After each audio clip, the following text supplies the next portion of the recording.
प्यारे दोस्तों साथियों, इंजीनियर विष्णु कुमार अग्रवाल का नमस्कार। आप सबका मेरी चैनल पे स्वागत है। मैंने पिछले 6 वीडियो में एक में पहले में तो मैंने बैकग्राउंड दिया था राष्ट्रीय सेवक संघ के जब स्थापना हुई थी, तो उसके पीछे हालात क्या थे 1925 से पहले, क्योंकि 1910 में हिंदू महासभा बन चुकी थी और अफगानिस्तान इंडिया से अलग हो चुका था। वो बर्मा उस टाइम साथ था अखंड भारत का, तो एक टुकड़ा तो कट गया था और अभी एक बचा हुआ था। तो मैंने पहले वीडियो में जो था ये 1925 से और 1950 तक का 25 साल में क्या हुआ, तो उसमें 1936 में बर्मा अलग हो गया। 1950 से 1975 अगले 25 साल उसमें क्या कुछ हुआ। इमरजेंसी लग गई थी 1975 में, और फिर जनता पार्टी में शामिल हो गई है। जनता पार्टी बनी तो जो इसकी वो जो अखिल भारतीय जनसंघ था, आरएसएस का पॉलिटिकल विंग, वो जनता पार्टी में मिल गया कि जिससे कि चुनाव में सत्ता में हासिल हो गए। तो अब वीरेंद्र प्रताप सिंह प्राइम मिनिस्टर बन गए और इनको सेकंड क्लास की पोस्ट मिल गई। वाजपेयी, अटल बिहारी वाजपेयी जो बाद में प्रधानमंत्री बने, एल.के. आडवाणी, मुरली मनोहर जोशी, ये बहुत सारे जो मंत्री शंत्री बन गए। नोट कमाने का मौका मिल गया, खूब नोट कमाए, क्योंकि वीपी सिंह का कोई कंट्रोल नहीं था गवर्नमेंट में, सिर्फ फुटबॉल होती रहती थी। चली 2.5 साल, पौने 3 साल, और टूट गई सरकार। वहां पे भी आरएसएस कि भाई उन्होंने कहा कि या तो आप आरएसएस के मेंबर रहिए या जनता पार्टी के मेंबर रहिए, तो इन्होंने आरएसएस की मेंबरशिप पसंद की और जनता पार्टी की मेंबरशिप जो और भारतीय जनता पार्टी बना ली, उसको तोड़ के। तो आरएसएस की मेंबरशिप को लेकर तो पहले भी कई दफे झगड़े में, मैंने पहले एक दफा बताया था, जब ये महात्मा गांधी की हत्या के बाद कांग्रेस की वर्किंग कमेटी जो उसकी हाईएस्ट डिसीजन मेकिंग बॉडी है, उसने फैसला किया था, इनको न्योता दिया था कि आप कांग्रेस पार्टी ज्वाइन कर लीजिए, खत्म कीजिए इसको, आरएसएस को और ये जनसंघ को। इनको पसंद नहीं ये बात, ठीक है, अपनी अपनी पसंद है, इसमें क्या बात है। जनसंघ तो 1951 में बना था। 1950 में श्यामा प्रसाद मुखर्जी पहले उसके अध्यक्ष थे, उनकी भी हत्या हुई। तो प्यारे दोस्तों, ये तो महात्मा गांधी की तो हत्या की थी नाथूराम गॉडसे ने, जो पहले आरएसएस का मेंबर था, फिर बाद में हिंदू महासभा का बन गया। तो मई 1948 में महात्मा गांधी की हत्या हुई है दिल्ली में। उसके बाद श्यामा प्रसाद मुखर्जी जो पहले अखिल भारतीय जनसंघ के अध्यक्ष थे, पहले वो हिंदू महासभा में थे और जो सुहरावर्दी के साथ मिलके जो अब बाद में पाकिस्तान का प्राइम मिनिस्टर भी रहा, तो वो तो बंगाल में इन्होंने वो chief minister doctor Shyama Prasad Mukherjee deputy chief minister Hindu Mahasabha के। आरएसएस तो बना नहीं था उस टाइम, नहीं बन तो गया था, मगर वो इलेक्शन नहीं लड़ रहा था। तो 1937 में बनी थी, 1936 में बर्मा अलग हो गया था और 1925 में उससे 11 साल पहले आरएसएस बना था। उसके बाद जो दीनदयाल उपाध्याय थे दूसरे अध्यक्ष अखिल भारतीय जनसंघ के, उनकी फरवरी 1968 में हत्या हुई। तो मैंने आपको उसका जिक्र किया था कि मेरे चाचा का कहना ये था, जो कि आरएसएस के बहुत सीनियर मेंबर थे, उनके 500 गज की कोठी में मेरठ में विजयनगर में आरएसएस का ऑफिस था, और जो एक उन्होंने इस सरस्वती स्कूल खुलवाने के लिए ज़मीन भी दिलवा दी थी मेरे ग्रैंडफादर से।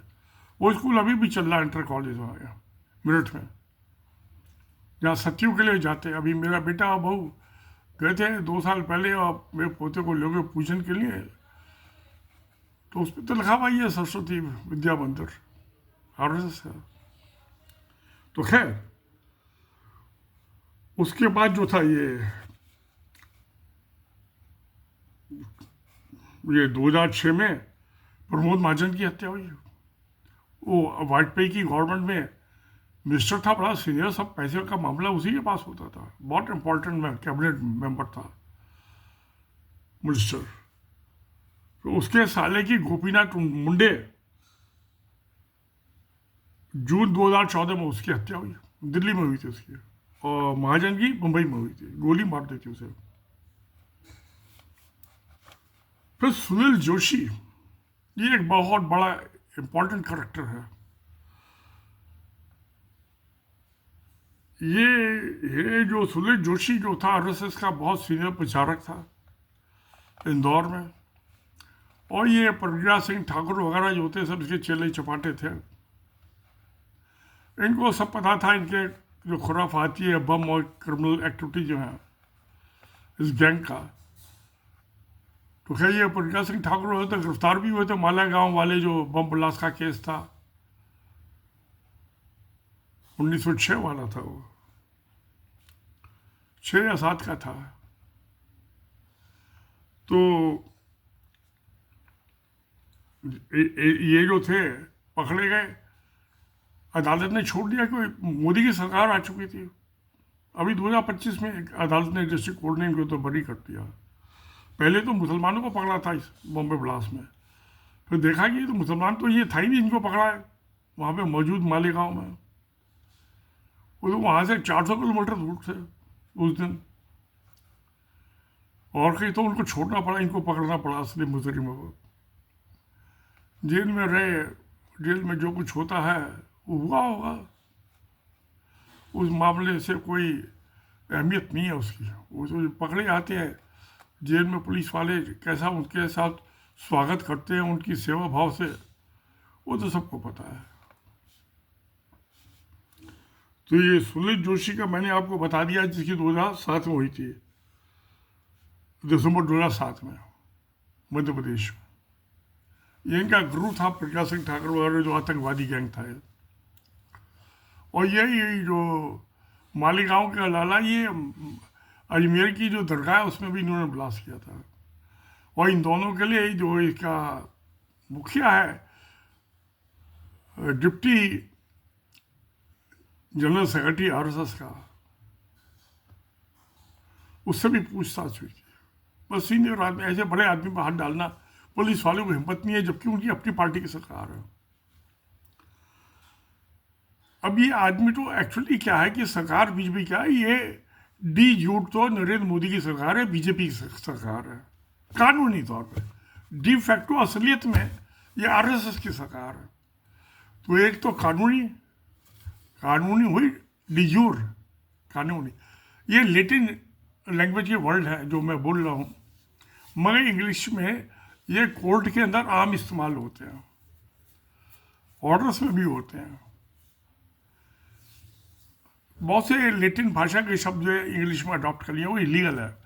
तो डिजूर हुआ लीगल, तो लीगल तो मोदी सरकार है, बीजेपी सरकार, मगर डी फैक्टो जो आरएसएस की सरकार है असलियत में, उसको कंट्रोल वो करती है, ये तो गुलाम है। तो ये मैंने आपको इसका बताया। ये हिरेन पांड्या जो था होम मिनिस्टर था गुजरात का, हिरेन पांड्या की ये मार्च 2003 में हत्या हुई थी, क्योंकि वो मोदी से सीनियर प्रचारक था और होम मिनिस्टर रह चुका था। मोदी तो कभी एमएलए भी नहीं रहा चीफ मिनिस्टर बनने से पहले, मगर इन्होंने उसको निपटा दिया, हत्या करा दी। वो चीफ मिनिस्टर बनना, अब भाई ये तो जिसके पास ज़्यादा बदमाश होंगे, क्रिमिनल होंगे, वही बनेगा। लड़ाई में तो होता ही है, आपसी लड़ाई होती है। तो उसकी हत्या करा दी, उनकी जिनसे हत्या कराई और जिससे वो सारा तो क्रिमिनल था, वही ठगाई करते थे, एक्सटॉर्शन, जो राजस्थान में या गुजरात में माइनर से जिनको माइनिंग की लीज दी जाती थी, तो सोहराबुद्दीन शेख उसकी हत्या करा दी।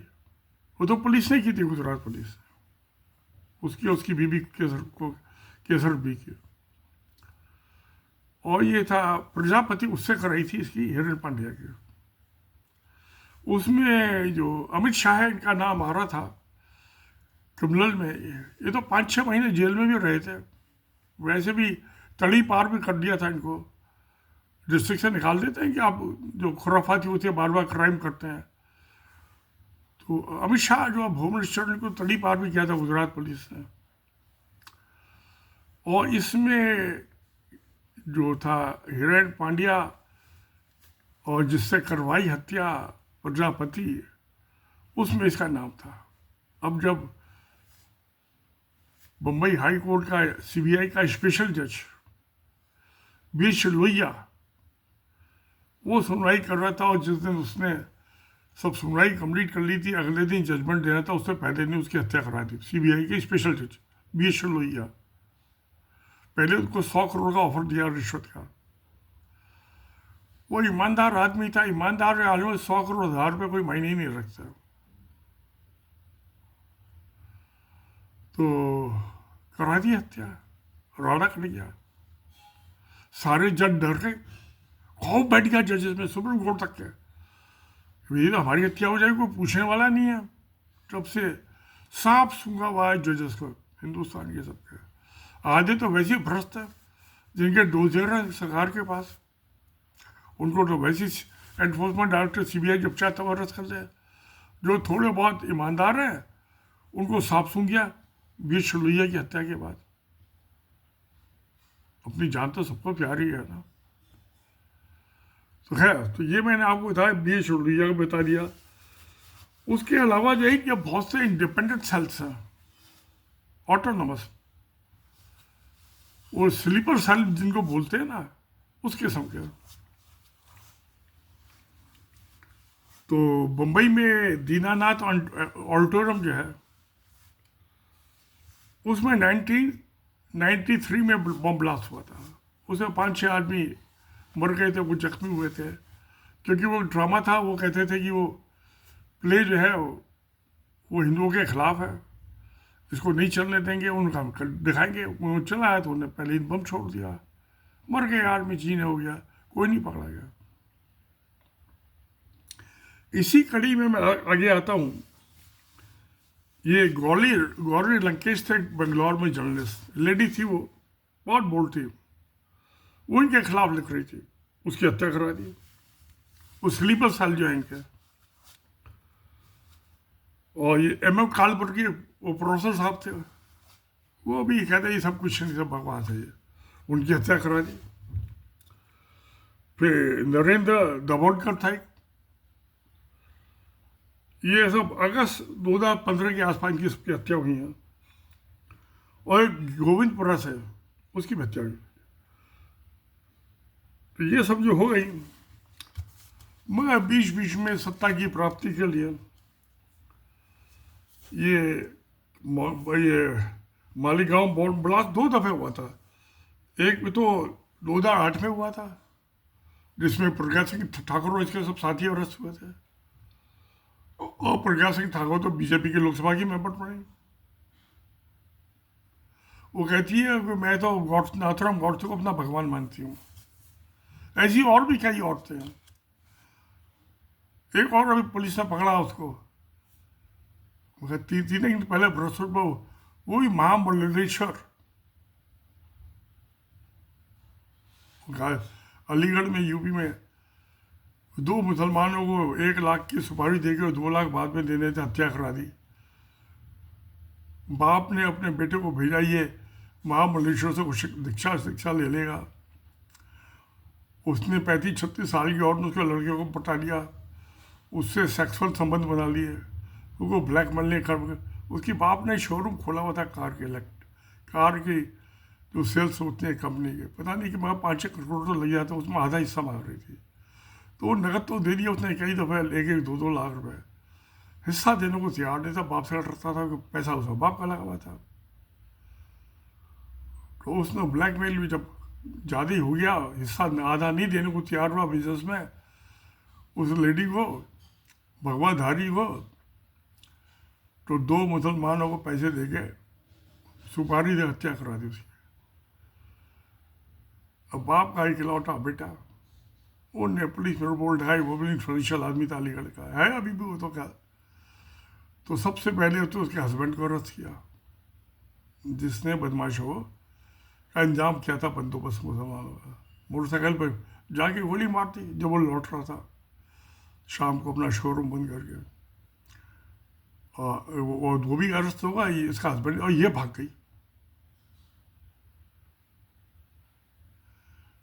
अपने भगवा कपड़े छोड़ के और जीन्स और शर्ट पहन के भाग गई।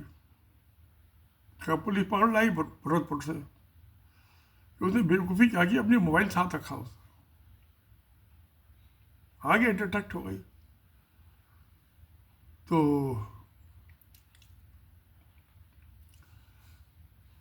तो इसके ये भी यानी एक काम है, तो अभी 2025 का एक कार्ड है। तो उसके अलावा ये गौरक्षक आरएसएस के, ये भी सब स्लीपर सेल है, अलग अलग इंडिपेंडेंटली लड़ते हैं। ये सब मिसाइल्स हैं आरएसएस के। अब गोधरा का 2002 का जो मोदी ने दंगा कराया था, फिर बम्बई बम ब्लास्ट हुआ था ये इसमें 1992 में।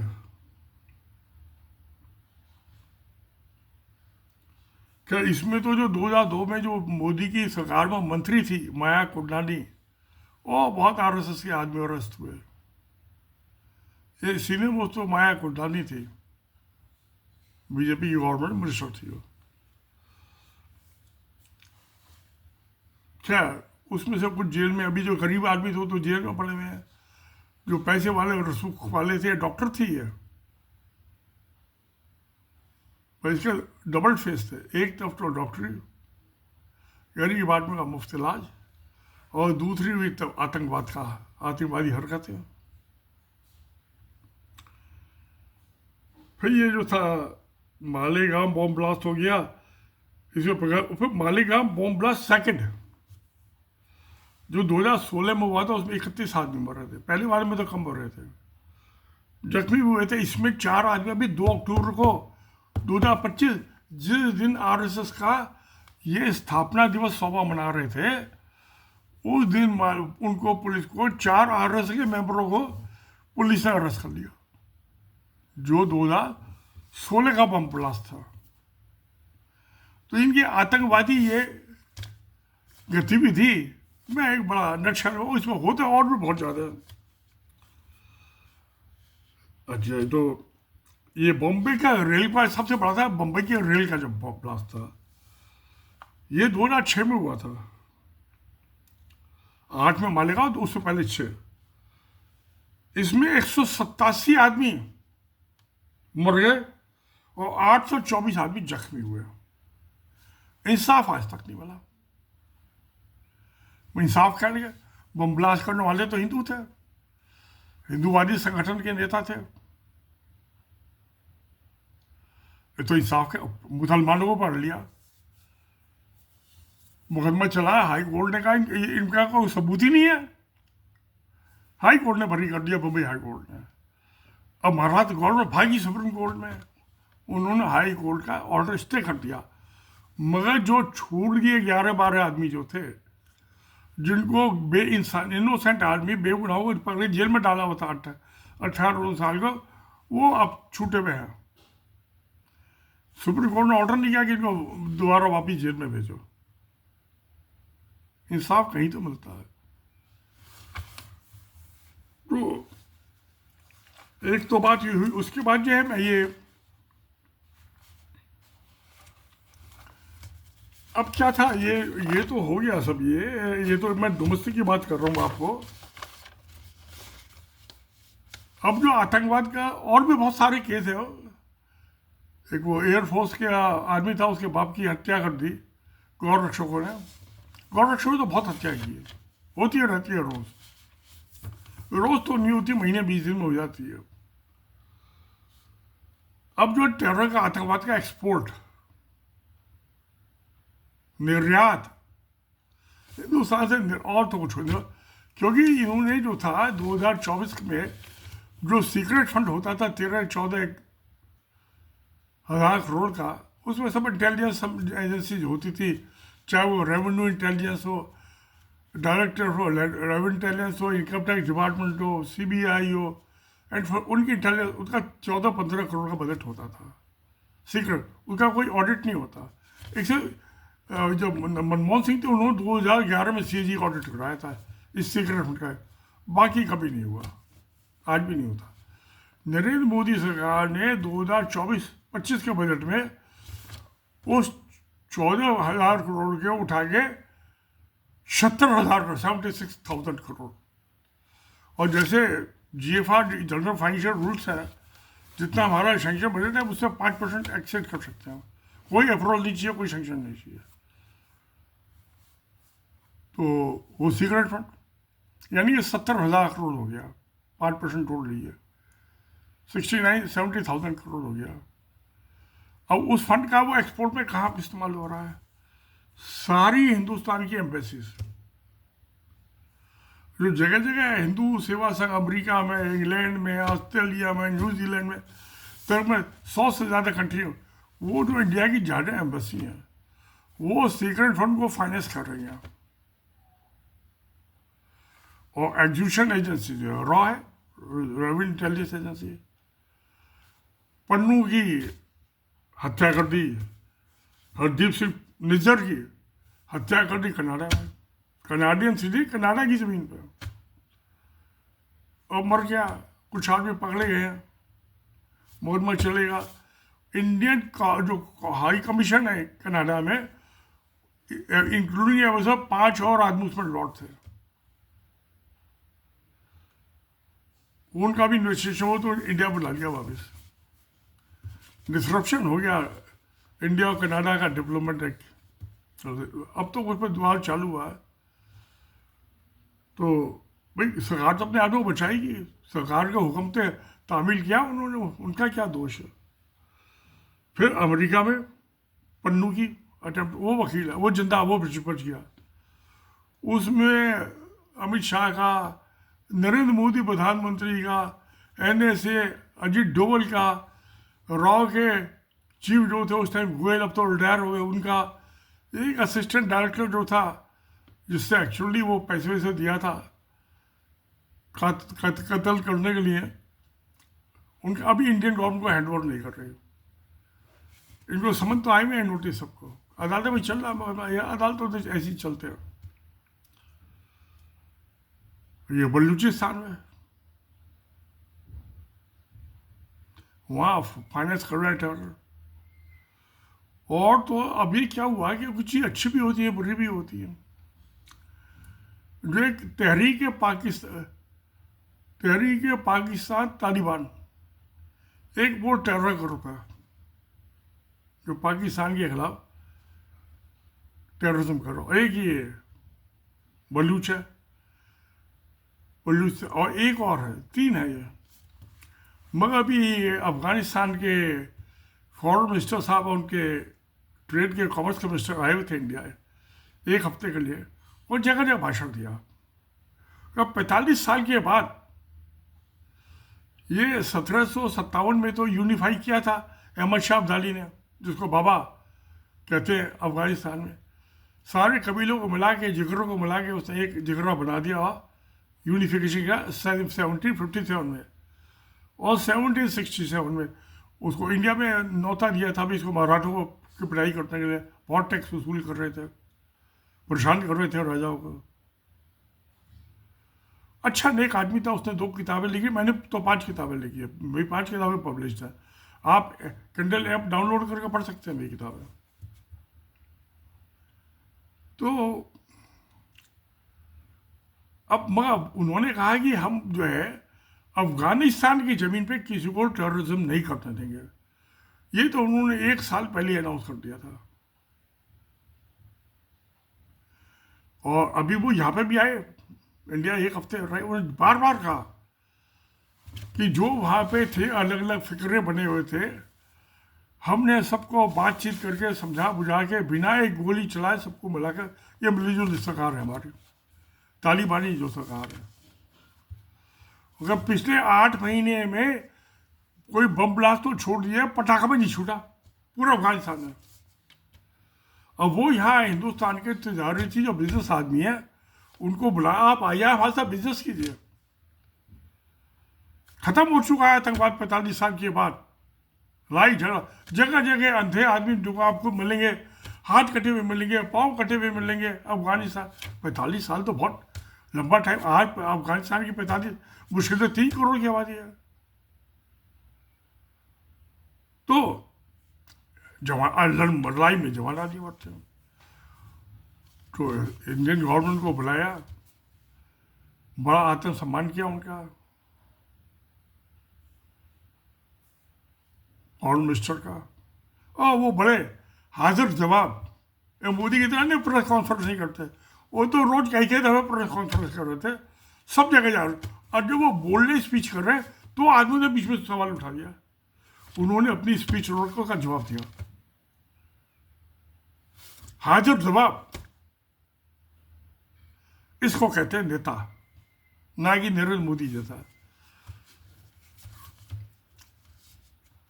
आमने सामने बैठ के जवाब दे रहा है। ये है काबिलियत, जिंदा दिली। उसने कहा वहां पे अफगानिस्तान पटाखा नहीं छोड़ रहा, बम ब्लास्ट की बात छोड़ दी है, पूरा हमारा टोटल कंट्रोल है। और उन्होंने एक और मजे की बात बताई कि जब हमने अगस्त 2021 में अफगानिस्तान की गवर्नमेंट की जिम्मेवारी ली, अपने फौज भाग गई छोड़ के, और नाटो की फौज भी भाग गई। जब हमने जिम्मेवारी ली, हमने बातचीत करके सबको अलग अलग टुकड़े में बटे होते लड़ते रहते थे, बातचीत करके सारी लड़ाई कर दी, सबके जो इशू थे सेटल कर दिए इन 4 साल के अंदर। 3 साल लगे हमें इसमें सबको समझाने बुझाने और मनाने में।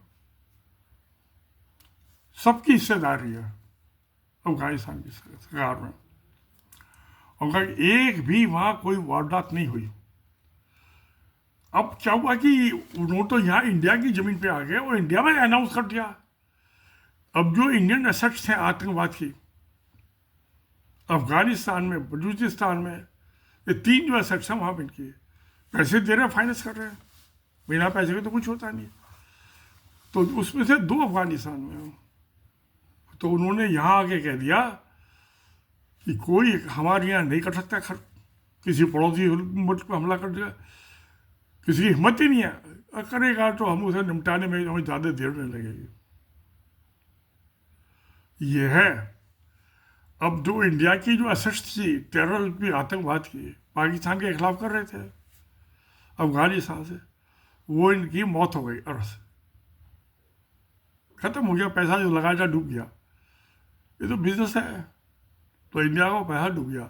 और अफगानिस्तान से ये किसी पे अटैक नहीं कर सकते उसकी ज़मीन को इस्तेमाल करके।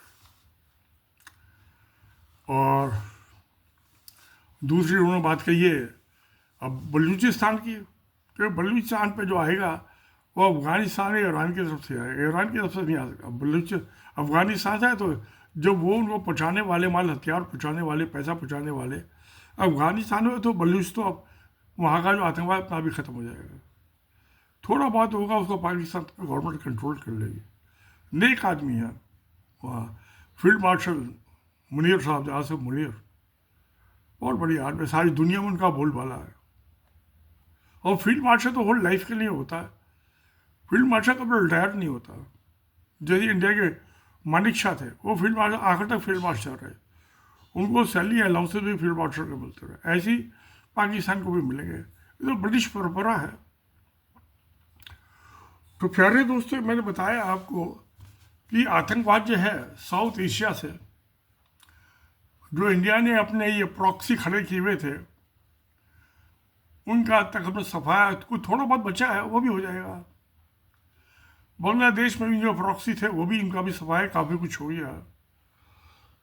तो अब मैं ये आतंकवाद की जाए, एक तो मैंने आपको निज्जर का बताया, कनाडा का, पन्नू का, अमेरिका का, उसके अलावा यूनाइटेड किंगडम, वहाँ की जो पुलिस के चीफ की इंटेलिजेंस विंग है, उसकी रिपोर्ट ये कि इंडियन गवर्नमेंट की एजेंसीज इंग्लैंड में दंगा फसाद करवा रही हैं। लंका शहर पर जो हिंदू मुसलमान के दंगे कराए थे, इंडियन इंटेलिजेंस एजेंसी में किए। तो बिना पैसे तो होता नहीं। लेकिन इंडिया का हाई कमीशन जैसे कनाडा में फाइनेंस कर रहा था, ऐसे ही इंग्लैंड में, यूनाइटेड किंगडम में फाइनेंस कर रहा है। और ज़मीन पे उसको अमली जामा जो है रॉ पे चला है। तो उसके बाद जो ये गुरुद्वारों में सिखों के खिलाफ लंका शायद, और तो उसमें भी उनकी कि ये इंडियन इंटेलिजेंस एजेंसी करवा रही है सब। अब जो एक पार्लियामेंट की कमेटी है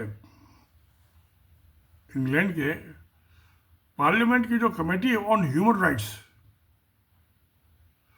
उसने अभी मार्च में अपनी रिपोर्ट दी थी 2025 कि ये इंडियन जो एजेंसीज हैं ये इंग्लैंड में वायलेंस करवा रही हैं, सोशल डिसऑर्डर डिस्टर्ब कर रही हैं, हारमोनी डिस्टर्ब। और ऑस्ट्रेलिया में तो जो इनका मोदी का दोस्त था, उनको तो शायद 40 साल की जेल की सज़ा हो गई है। वो ऑस्ट्रेलिया में वो भी सिखों के खिलाफ करने में लगा हुआ था। तो बुराई का अंत तो होता ही एक दिन, एक ना एक तो राक्षस मरता ही है, इसमें कौन से की बात है।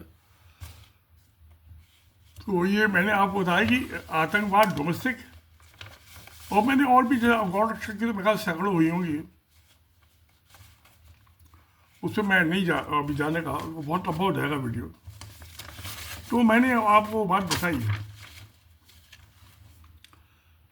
अब क्या है कि मैंने कहा कि अब जो इनको 100वां साल चल रहा है, आते आते झगड़े चालू हो गए। जब माल आ जाता है ना, वो कहते हैं जड़ जोरू, पैसा, धन संपत्ति और औरत और जमीन। अब मैं औरतों के मामले में तो कुछ नहीं कहूँगा, मुनासिब नहीं है। बहुत सी चीज़ें मैं पढ़ता रहता हूँ अखबार में, बहुत से नेताओं के मामले में। एक आरएसएस के प्रचारक थे शादरा में, दिल्ली में, उनको पुलिस ने 6 लड़कियों का, गोयल थे, उनका पूरा नाम याद नहीं है, मैं यमुना विहार में रहता था, मैं वो पहले उस इलाके में रहता हूँ, उस इलाके से वाकिफ था। तो उसको पुलिस ने अरेस्ट किया 6 लड़कियों के साथ। वो आरएसएस का प्रचारक प्रोस्टिट्यूशन रैकेट चला रहा था, ये धंधेबाजी कर रहा था। तो ऐसे थे वही क्या, गोयल के और भी होते रहे होंगे। पापी पेट के लिए कुछ कैसे तो पैसे कमाएगा, कोई आरएसएस को तनख्वाह तो देता है इनको, भाई उससे काम नहीं चलता। जो आरएसएस के फुल टाइम प्रचारक होते हैं उनको पैसा देता है, जो इसके फुल टाइम वर्कर होते हैं उनको भी पैसे देते हैं, और जो पार्ट टाइम उनको कम देते हैं उन्हें। तो इसलिए कैडर, एक तो ये आरएसएस, बीजेपी, और एक ये दो ही जो ऑर्गेनाइजेशन यही अपने कैडर्स को पैसा देते, और कोई नहीं देता, बाकी तो खुद ही खा जाते हैं। मैं क्या कहूँ, मैं कौन कहता हूँ खा जाते हैं नहीं खा जाते, भाई ये सैलरीड एम्प्लॉई हैं, प्रचारक, फुल टाइम वर्कर और पार्ट टाइम वर्कर, ये तीनों। तो अब ये बात, एक और चीज़ हो रही है, खैर मैं उस पर बाद में आता हूँ। तो मैंने कहा कि आपको एक तो सत्ता, पावर क्यों चाहिए, पैसा कमाने के लिए। तो मैंने जो था, तो ये मेरी किताब है नोटबंदी बना भिड़े का ब्याह, ये 2017 में पब्लिश हुई थी। ये किंडल ई बुक है, आप किंडल ऐप डाउनलोड करके उस पर पढ़ सकते हैं किताब। तो मैंने जो ये प्रोविंशियल करप्शन एक्ट का था मामला, भ्रष्टाचार निवारण का 1988 का एक्ट था, तो मैंने इसमें बताया था कि इसको, क्योंकि बाकी सब पार्टियों का तो एक एक पेट है, उनको एक पेट के लिए रोटी चाहिए। बीजेपी के 40 पेट हैं, आरएसएस, विश्व हिंदू परिषद, बजरंग दल, शिक्षा भारती, विद्या भारती, सेवा भारती, तो इसको 40 पेट भरने के लिए पैसा चाहिए। तो सबसे पहले ज़्यादा पैसे की भूख बीजेपी को है, और वो है आरएसएस के लिए। तो इनका मालिक तो आरएसएस है, ये तो उसके हुक्म की तामील करने वाले हैं बीजेपी वाले। तो मैंने बताया था कि जो ये 2018 में तो हाई कोर्ट में मुकदमे में हार गए थे ये आम आदमी पार्टी, जब उसके खिलाफ गए थे हाई कोर्ट में, दिल्ली हाई कोर्ट में, तो उन्होंने फटाफट क्या किया कि जो ये फॉरेन कंट्रीब्यूशन रेगुलेशन 1976 जो उसमें अमेंडमेंट कर दिया। मनी बिल से बिल नहीं लाया, उसका अमेंड कर। मनी बिल होता है कि वो राज्यसभा में उस पर डिस्कस नहीं होता, लोकसभा से लोकसभा की मेजोरिटी थी, इसको पास कर दिया। अब जितना चाह फॉरेन कंट्री से, दूसरे विदेशों से पैसा लाओ, खाओ और खिलाओ। वो दूसरा जो पीपल्स रिप्रेजेंटेशन एक्ट 1961 है, उसको भी 2000 के उसी मनी बिल से उन्होंने नलीफाई कर दिया कि इलेक्शन में जितना चाहो उतना पैसा खर्चो। और ये प्रोविंशियल करप्शन एक्ट 1988, इसमें भी अमेंडमेंट कर दिया तो कभी उसको पहले परमिशन लेनी पड़ेगी एफआर रजिस्टर करने, जॉइंट सेक्रेटरी एंड अबव। और पहले जब तभी रिटायरमेंट के बाद नहीं, अब उन्होंने कर दिया रिटायरमेंट के बाद भी लेनी पड़ेगी परमिशन। उसके अलावा कंपनी एक्ट 2013 में बहुत से इन्होंने अमेंडमेंट किया, जैसे मोदी सरकार ने। ये तो जब 2018 में किया तो उसके बाद भी किए हम। तो ये मैंने अपनी किताब में इसमें सब जिक्र किया था। किंडल डिजिटल बुक आप स्मार्टफोन पर भी पढ़ सकते हैं इसे। तो इस सत्ता में है तो ये कानून बदल दिया। सत्ता में तभी बदलोगे ना, मेजोरिटी होगी पार्लियामेंट में आपकी। तो सत्ता चाहिए धन कमाने के लिए। तो ये सत्ता धन, ये जुड़वा बहने हैं, ये जहर है, जहर पॉइजन। एक बगत चीज है कि आरएसएस के का कभी परमानेंट का ठिकाना नहीं था। शाखा कहीं सुबह पार्कों में लगती थी, स्कूलों में लगती है, आज भी लगती है। उसकी कोई मेंबरशिप नहीं, कोई रजिस्टर नहीं, कोई पैसे का अता पता नहीं है, कुछ नहीं है, सब घपलेबाजी है। रिकॉर्ड तो होंगे वक्त को दिखाते नहीं, इनकम टैक्स वालों को रिपोर्ट नहीं देते। अब उसका फायदा क्या है जब आपका ना ऑफिस है, ना कोई बिल्डिंग है, ना आप एसेट्स है, ना कोई भाई खाता, तो हिसाब देने का सवाल ही उठता है। तो उससे क्या है कि जैसे मछली पानी में कब पानी पीती है पता नहीं चलता, चार रोज तो पता चलता है क्या, नहीं पता चलता। कब नहाती है, कब धोती है, कब पानी पीती है, मछली का पता ही था। ऐसे ही आरएसएस के जो सदस्य हैं, चाहे तो क्रिमिनल है, आतंकवादी, चाहे अच्छे भी आदमी है, कुछ अच्छे भी आदमी, ऐसा बात नहीं सभी क्रिमिनल हैं। और मेरे चाचा बहुत सीनियर मेंबर थे, वो सब बताते थे। 71 में मेरी लास्ट टाइम उनसे मुलाकात हुई थी, 1971 में। तो अच्छे बुरे सभी होते हैं, काला सफ़ेद होता है, दिन भी होती है और रात भी होती है।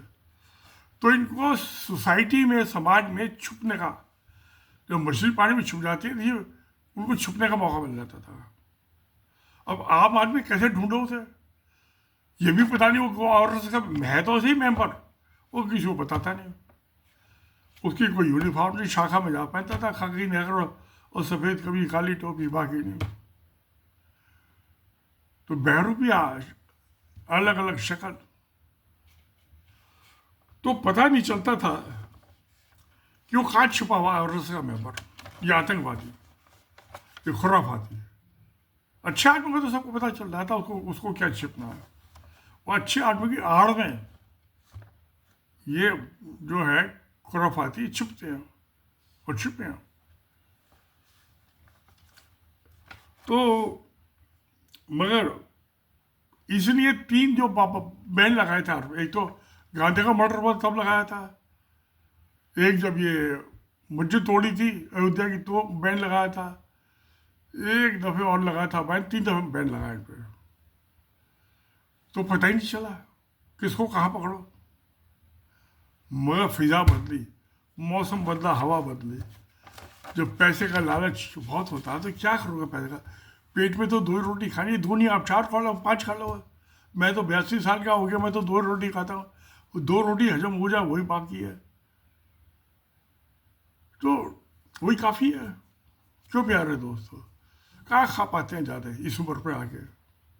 वही खिचड़ी में ज़्यादा खाता हूँ, दाल चावल के, मूंग की छिलके वाली दाल। तो अभी इनका पहले नागपुर में ऑफिस होता था, रेशम बाग में। तो खैर वो तो बहुत पुराना था इनका। कहाँ से वो आई बिल्डिंग, ज़मीन कहाँ से आई मुझे पता नहीं है, मैं कह नहीं इसे कहना नहीं ठीक है। मगर इन्होंने अब एक 12-12 मंजिल का टावर बना लिया नागपुर में, और दिल्ली में झंडे वालान पे, जहाँ वो दुर्गा का मंदिर है। पहले वहाँ एक छगला पुरानी टूटी हुई बसें खड़ी रहती थी ईदगाह के सामने, और वहाँ झंडे में इसका दिल्ली जल बोर्ड का ऑफिस भी है। तो वहाँ तो मैं कई दफ़े जाता रहता हूँ, दिल्ली जल बोर्ड का ऑफिस। तो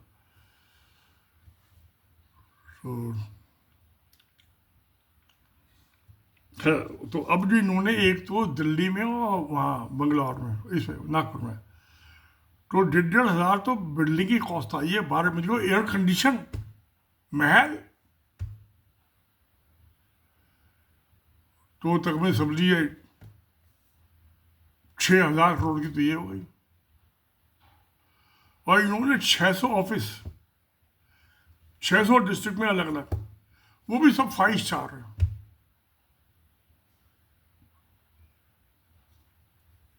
तो 10-10 करोड़ की वो भी लगा लीजिए, और जमीन की अलग कीमत लगा लीजिए, तो 1,000 करोड़ के तो ये हो गए। तो यानी कि इनका 7 लाख करोड़ की रियल एस्टेट हो गई। अब रियल एस्टेट को आप छिपा नहीं सकते कहीं, बिल्डिंग को, ऑफिस को कहाँ छिपाओगे आप, नहीं छिपा सकते, लेके भाग भी नहीं सकते। ये रुमाल तो है नहीं, ये लेके उठा के भाग जाओगे। या ये नहीं को रामदेव जो होता है, एक औरत को नंगी करके उसकी सलवार कमीज पहन के भाग गया जब पुलिस को पकड़ने आई। वो बिल्डिंग को लेके कहाँ भागोगे, सलवार कमीज तो किसी को औरत को नंगी करके उसके पहन के भाग जाओगे, छुप जाओगे कहीं, वो बेचारी रोती पीटती रहेगी। तो अब जो इनके पास ये एसेट्स आ गई, इनमें इनके ऑफिस भी होंगे, इनके रिकॉर्ड भी होंगे। इतना पैसा तो आप कैश तो रखोगे नहीं। रेवेन्यू इंटेलिजेंस वाले डायरेक्टर ऑफ रेवेन्यू इंटेलिजेंस है, इनकम टैक्स डिपार्टमेंट है, एनफोर्समेंट डायरेक्टरेट है, बहुत है पकड़ने के लिए। छुपते नहीं, छुपाओ छुपते नहीं। तो प्यारे दोस्तों, ये बिल्डिंग जो रियल एस्टेट में बनाई है, तो ये धन बनाया, जमीन, सत्ता, धन, जमीन। औरतों के मामले में अब क्या कहा उसका, बेचारी किसी को किया तो किया, तो नहीं किया तो नहीं किया। तो ये बात है। अब मैं आता हूँ ये कि रियल एस्टेट जो है, ये आरएसएस के, एक तो जो ये डूबेगी आरएसएस, एक तो इसकी टांग टूटेगी रियल एस्टेट की वजह से। इसको लेके भाग नहीं सकते, छुप नहीं सकते।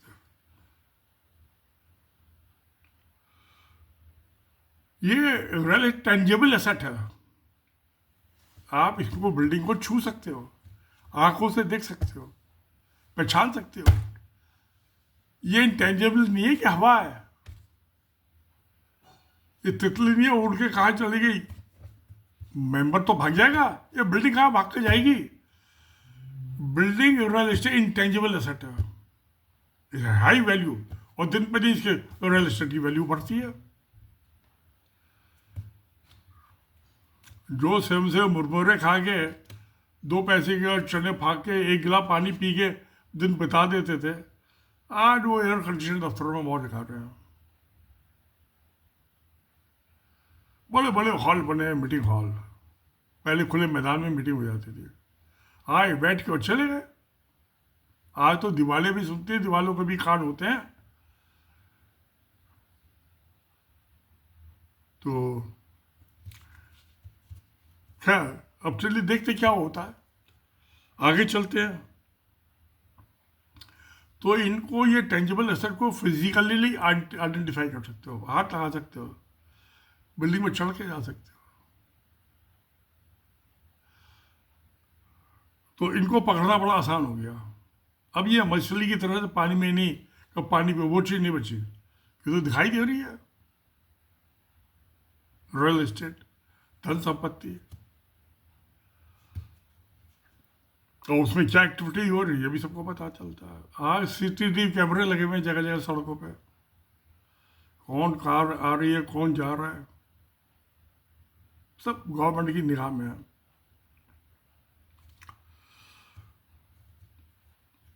अब मैं जो कह रहा हूँ कि ये एसेट लायबिलिटी है आरएसएस की, और जान को जोखिम है।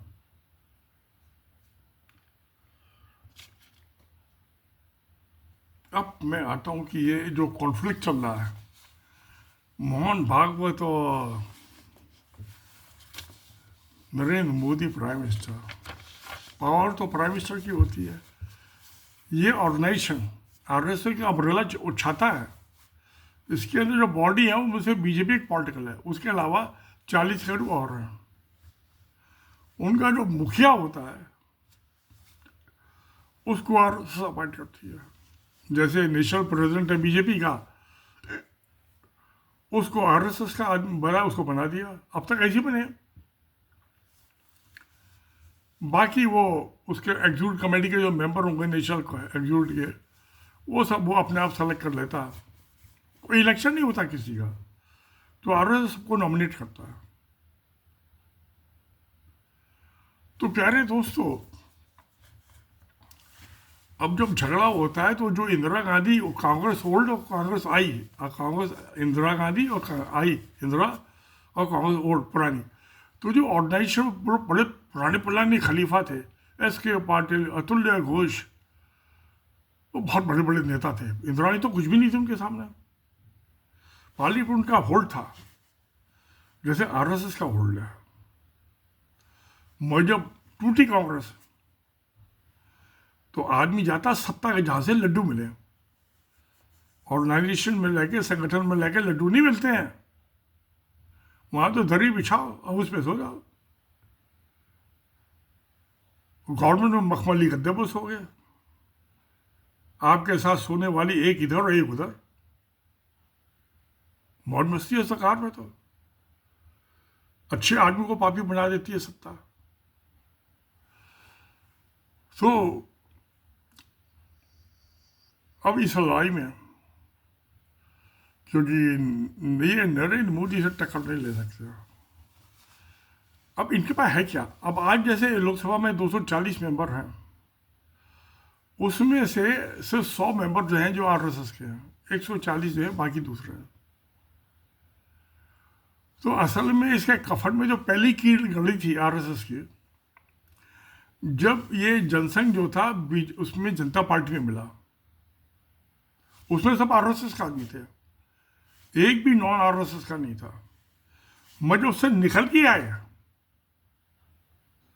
तो बहुत से जो आरएसएस के आदमी नहीं थे वो भी आ गए इनके साथ।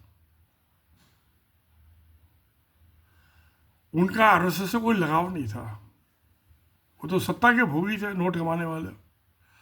उनका भी इनके साथ ज्यादा है, वहां चल रहा लुढ़ जाओ, थाली का बैंगन, जैसा मैं हूं, मैं किसी का सगा नहीं हूं, जिधर को देखता मूड होता है उधर को लुढ़ जाता हूं, मुझे किसी से प्यार मोहब्बत नहीं है। तो उससे क्या हो गया, पोल्यूट होगा जो आइडियोलॉजी थी आरएसएस की, और जो संगठन था वो भी पोल्यूट हो गया। कुछ दिन चला, कुछ दिन बढ़ता बढ़ता तो थोड़े दिन तो चलता ही है ना, आखिर में कुछ तो सांसें लेता है। तो 77 से 80 से लगा लीजिए, पहले बीचों धक्का ही खाए 2-3 साल,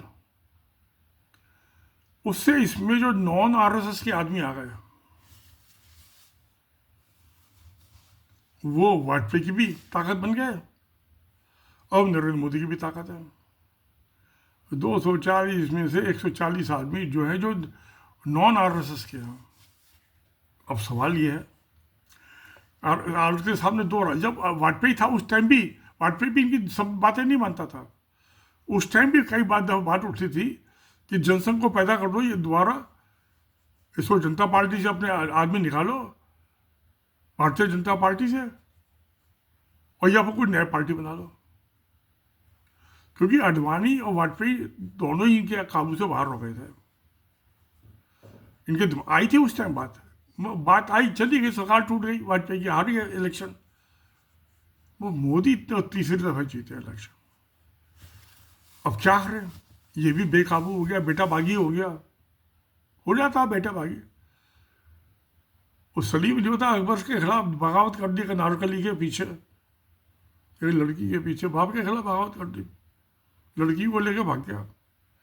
तो ऐसा तो होता रहता है, लड़की की शादी कर ली, लड़की बाप को पूछते नहीं, न माँ को पूछा। माँ तो बेचारी क्या करे, वो तो बेबस होती है, बाप की भी नहीं चलती। तो आज बीजेपी उसकी बाप की भी नहीं चल रही।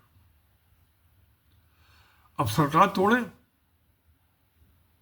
जो 100 मेंबर है, सरकार कट रहेगी, 100% कट रहेगी, तो सत्ता भी गिर रहेगी, सत्ता इनके हाथ से निकल गई। जो डी फैक्टो सत्ता इनके पास है वो निकल जाएगी। फिर उस पर सबके इंटेलिजेंस एजेंसी है, वो लगा देगा इनके पीछे। अब भाग के कहाँ जाएंगे? मोदी को सब पता है, जो इनके 600 डिस्ट्रिक्ट में ऑफिस बने हुए हैं, एयर कंडीशन, और ये 2 दिल्ली और नागपुर के, सबको पता था। इंटेलिजेंस एजेंसी को पागल थोड़ा बैठे हुए हैं।